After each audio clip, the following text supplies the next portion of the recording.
Hello everyone, welcome back to the Rana academy. So last lecture के अंदर हमने Selena publication का जो थर्ड चैप्टर है जिसका नाम है मशीन, उसके पार्ट्स ही हमने स्टार्ट कर लिया था। लास्ट लेक्चर के अंदर हमने स्टडी किया था सिंगल फिक्स्ड पुली।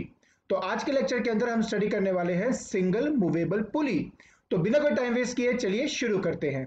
ऑलराइट, तो सबसे पहले मैं आपको ये बताता हूं कि सिंगल मूवेबल पुली दिखती कैसी है और उसका मतलब क्या होता है।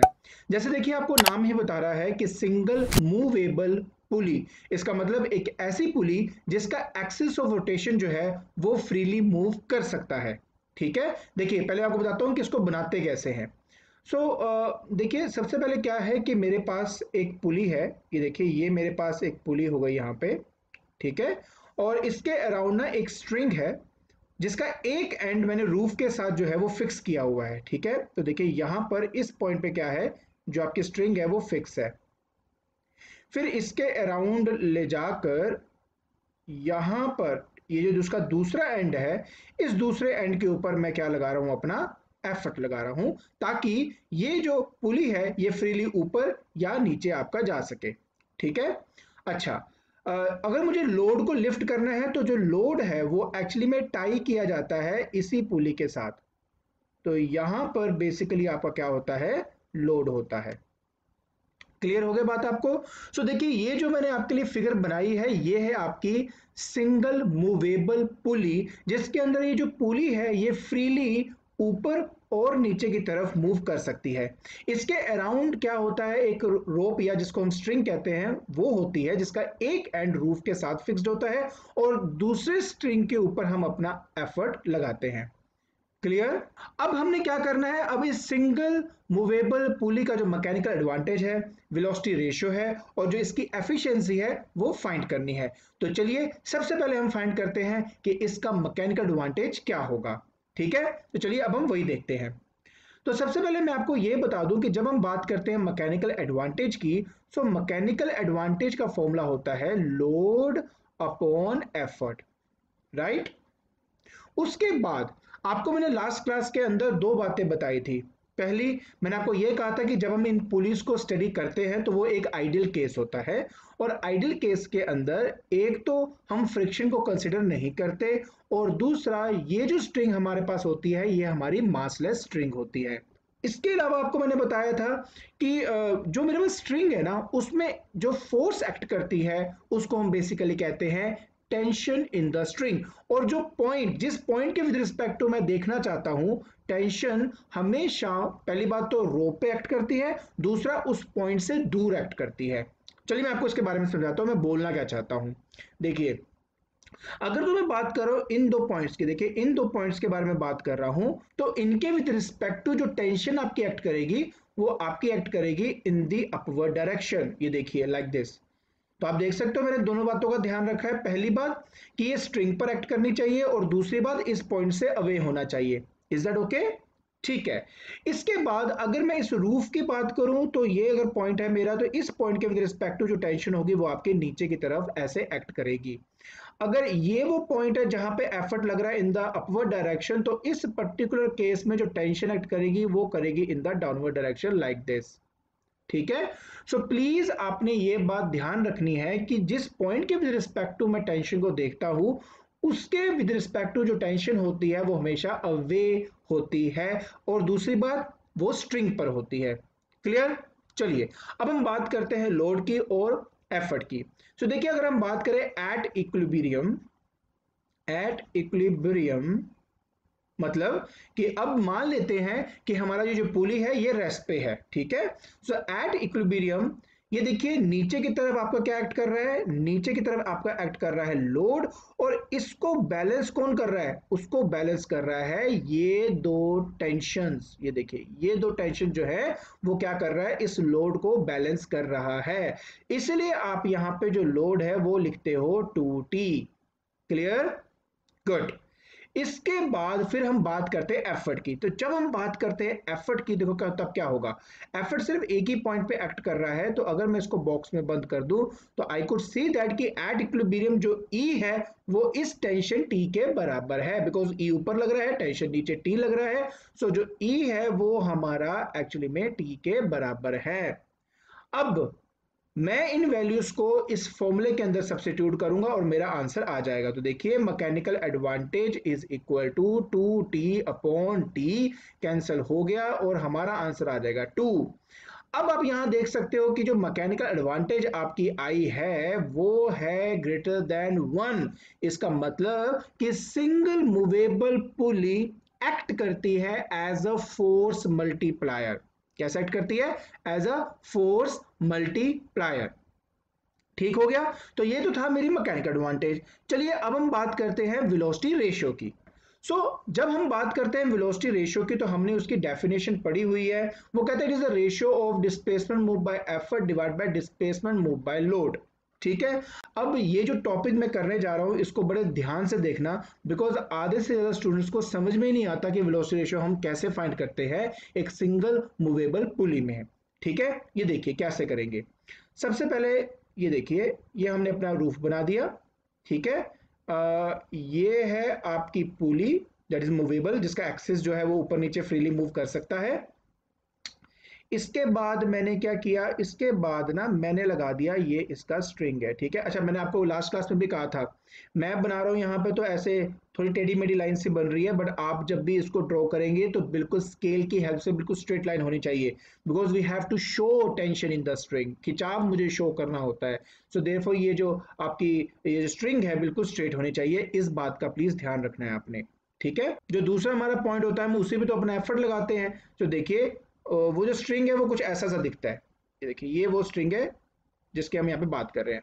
अच्छा, अब यहाँ पर क्या होता है आपका लोड, तो लीजिए मैं आपका लोड भी यहाँ लगा देता हूँ। तो ये क्या है आपका, यहाँ पे लोड आ जाता है। क्लियर हो गया। अब एक बात जो आपने समझनी है, अच्छा यहाँ पे मैं एफर्ट भी बना देता हूँ। ठीक है, ये क्या है मेरा आपका, यहाँ पे एफर्ट है, तो ये आपका एफर्ट हो गया। अच्छा, एक बात आपने ध्यान से समझनी है वो ये है कि लोड ऊपर या नीचे उतना ही जाएगा जितना ये पुली जाएगा। ये बात तो मानते हो ना? ठीक है। अब मैं आपको एक चीज करके दिखा रहा हूं, प्लीज थोड़ा ध्यान से समझना। ठीक है। देखिए, मान लेते हैं कि ये जो आपकी पुली है ना, ये एक्स डिस्प्लेस करती है इन द अपवर्ड डायरेक्शन। मतलब क्या हुआ, ये कुछ ऐसा सा दिखेगा। मान लेते हैं कि जो आपकी पुली है ना वो यहां से यहां तक ऊपर तक डिस्प्लेस हुई है, राइट? कितना, एक्स। तो ये जो आप देख रहे हो यहां पे ये एक्स है। इतनी बात तो मानते हो, कोई प्रॉब्लम तो नहीं है इसमें? Very good. अच्छा, तो इसका मतलब हुआ कि जो लोड है उसने कितना डिस्प्लेस किया होगा, तो डिस्प्लेसमेंट बाय लोड कितना होगा, एक्स ही होगा। आई डोंट थिंक सो कि इसमें कोई प्रॉब्लम नजर आएगी आपको। लेकिन अब बड़े ध्यान से समझना, अगर मेरी पुली यहां से यहां पर आई है तो ये जो स्ट्रिंग आप देख रहे हो कितना, एक्स, और ये जो आप पार्ट देख रहे हो स्ट्रिंग का कितना, एक्स। देख रहे हो ना, यहाँ पे भी एक्स है, ये भी एक्स है, तो ये हिस्सा क्या हो जाएगा, लूज हो जाएगा ना। अगर आप ये एफर्ट ऊपर की तरफ लगाओगे तो ये जो स्ट्रिंग आपको दिख रही है ये भी ऊपर की तरफ आएगी, और ये जो आपकी एक्स और है वो भी मूव करके यहां ऊपर की तरफ जाएगी। इसका मतलब क्या हुआ कि जो एफर्ट आपका मूव करता है वो होता है आपका 2x। चलिए मैं एक बार फिर से समझाता हूं, डोंट वरी। पहली बात आप ये समझिए कि ये वाला पॉइंट आपका फिक्स है ना? ये जो ई है, ये जो ई है सिर्फ यही ऊपर की तरफ जा सकता है, राइट? अब ये ऊपर कितना जाएगा ये हमने देखना है। तो देखो लोड जो आपका मूव किया वो तो एक्स किया, मतलब पुली बेसिकली एक्स मूव किया। अब देखो यहां से एक्स आपका जो स्ट्रिंग जो स्ट्रैंड है बेसिकली वो लूज हो गया, यहां से आपका जो एक्स जो स्ट्रिंग है वो भी क्या हो गया, आपका लूज हो गया। अब टोटल कितना लेंथ आपका लूज हुआ है, आंसर है 2x। वो 2x को दोबारा इस पुली से टच कराने के लिए मुझे एफर्ट को कितना ऊपर ले जाना पड़ेगा, वो ले जाना पड़ेगा 2x। ठीक है। इसीलिए इसीलिए जब हम वेलोसिटी रेशियो फाइंड आउट करते हैं तो डिस्प्लेसमेंट मूव बाय एफर्ट हमारा क्या हो जाता है, वो हो जाता है हमारे पास 2x, and displacement move by load क्या होता है हमारा x। जब ये कैंसिल होता है तो इसका आंसर क्या आ जाता है, 2। तो वेलोसिटी रेशियो भी क्या आ जाती है आपकी, 2 आ जाती है। क्लियर? एक बात आगे से अब हमेशा याद रखना कि जब हम बात करते हैं सिंगल मूवेबल की, तो पुली अगर x ऊपर की तरफ मूव करता है तो एफर्ट हमेशा 2x ऊपर की तरफ मूव करता है। Is that okay? गुड। अब हम बात करते हैं एफिशिएंसी की। सो देखिए, जब हम बात करते हैं एफिशिएंसी की तो हमने कहा था it is mechanical advantage upon velocity ratio into 100% में अगर मुझे निकालना है तो, राइट। सो देखिए, अगर एफिशिएंसी की बात करूं तो मैकेनिकल एडवांटेज कितना है 2, वेलोसिटी रेशियो आया 2 इंटू क्या आ गया 100%। सो देखिए क्या आंसर आ रहा है, आपका आंसर आ रहा है 100% एफिशिएंट। सो देखिए, मैंने आपको पहले भी कहा है कि हम आइडियल कंडीशंस को स्टडी कर रहे हैं। अगर मान लीजिए आइडियल कंडीशन ना होता तो उस कंडीशन में मैकेनिकल एडवांटेज कभी भी वेलोसिटी रेशियो के बराबर नहीं आती। मैकेनिकल एडवांटेज की वैल्यू हमेशा कम होती है, पर हाँ, वेलोसिटी रेशियो की वैल्यू क्या रहेगी, हमेशा सेम रहती है। वेलोसिटी रेशियो की वैल्यू में कोई भी चेंज नहीं आता है। Clear, right. अब मन में एक लास्ट सवाल आता है, वो ये कि सर देखिए, मैं यहाँ पे एफर्ट लगा रहा हूँ अपवर्ड डायरेक्शन में, राइट, और ये बहुत इनकन्वीनियंट है मेरे लिए कि मैं किसी चीज को उठाने के लिए एफर्ट ऊपर की तरफ लगाऊं। मैं चाहता हूं कि किसी भी तरह से मैं एफर्ट नीचे की तरफ लगाऊं, पर मेरी मैकेनिकल एडवांटेज में कोई फर्क नहीं पड़ना चाहिए। तो उसके लिए हम इस्तेमाल करते हैं सिंगल फिक्स्ड पुली। कैसे, चलिए मैं अब आपको वही दिखाता हूं। अब अगर मैं बात करता हूं एक कॉम्बिनेशन की जिसमें है एक मूवेबल पुली, ये देखिए यहां पर क्या है, आपके पास एक मूवेबल पुली है जिसके साथ क्या अटैच्ड है, आपका लोड अटैच है, और उसके दूसरे एंड को मैंने क्या किया, एक फिक्स्ड पुली के ऊपर से पास करके मैं नीचे की तरफ ऐसे ले गया, लाइक दिस। तो ये है आपका एफर्ट यहाँ पे। ठीक है, तो सबसे पहले हम यहाँ पे टेंशन ड्रॉ करते हैं। ठीक है, एक बात ना गाइस हमेशा याद रखना कि अगर मेरी एक ही रोप एक्ट कर रही है ना, सभी पुलिस के ऊपर से मतलब जा रही है, तो हर पर जो टेंशन है वो एक जैसी रहती है। जैसे आपका रोप चेंज हो गया ना, आपकी जो टेंशन है वो भी क्या हो जाएगी, चेंज हो जाएगी, अलग हो जाएगी। तो क्योंकि मैं एक ही रोप को थ्रू आउट लेके जा रहा हूं दोनों पुलिस में से, इसलिए मैं टी से ही रिप्रेजेंट करूंगा जब भी मैं टेंशन को रिप्रेजेंट करूंगा। तो देखिए, अगर मैं इस एफर्ट की बात करता हूं, देखिए इस पॉइंट पे मान लीजिए मैंने एफर्ट लगाया नीचे की तरफ, तो ऊपर की तरफ क्या होगा, टी होगा।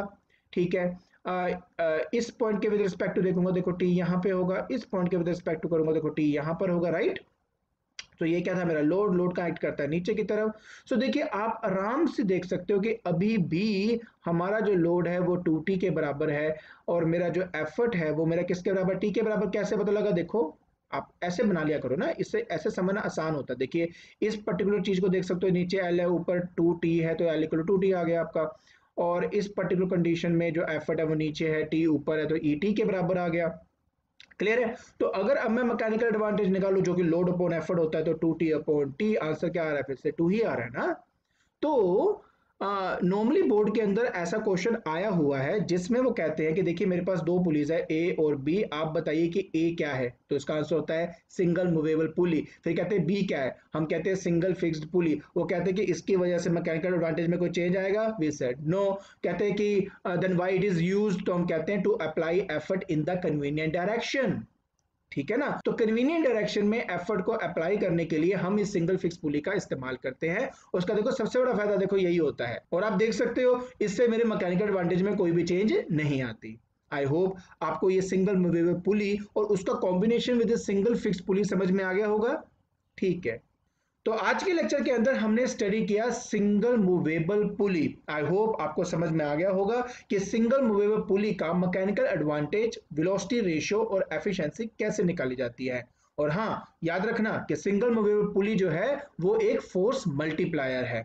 ठीक है, और अगर मेरे पास कॉम्बिनेशन है एक सिंगल फिक्स्ड और सिंगल मूवेबल पुली की, तो उससे मेरे मैकेनिकल एडवांटेज में कोई फर्क नहीं पड़ता, और हम उस सिंगल फिक्स पुली का इस्तेमाल करते हैं to apply effort in the convenient direction. I hope आपको आज का लेक्चर समझ में आ गया होगा। तो आज के लिए बस इतना ही। Thank you so much.